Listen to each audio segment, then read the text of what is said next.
La première phase de sa réalisation, dont les travaux sont achevés, a coûté 168 millions de dirhams et consiste en un traitement primaire des eaux usées par décantation gravitaire ainsi que d'une filière de traitement des boues primaires produites par la ligne de traitement des eaux. Dans le détail, le procédé de traitement dans la première phase se compose des étapes suivantes. Dégrillage selon deux niveaux, 100 mm et 10 mm.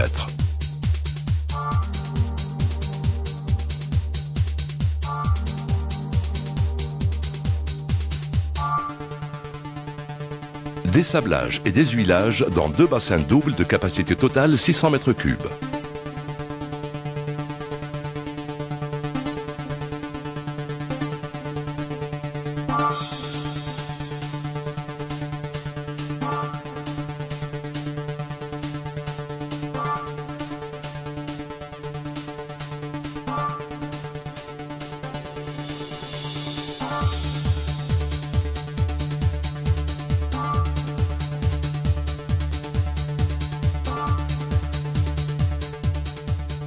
Décantation primaire gravitaire dans trois bassins de 39 mètres de diamètre et pour une capacité totale de 3500 m3.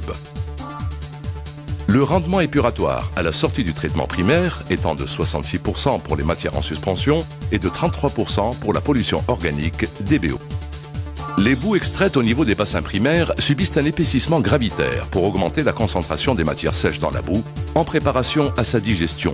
Pour cette fin, deux digesteurs de capacité de 6000 m3 chacun sont prévus, portés à 37 degrés Celsius. Ces ouvrages permettent la digestion des boues et la production de 11 000 m3 jour de biogaz, servant à la fois au brassage des boues au digesteur, au chauffage des boues et à la production de l'énergie électrique sur la station, assurant ainsi une autosuffisance de la station en première phase.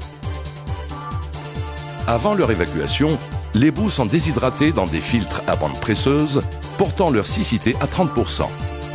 La quantité des boues en sortie de la station étant de 80 tonnes jour. Le bâtiment de commande et de contrôle supervise l'ensemble des opérations de traitement des eaux et des boues dans la station, d'où sont organisées les interventions, la régulation et la maintenance. Le niveau d'automaticité de la station permet de contrôler et de commander à distance la majorité des équipements.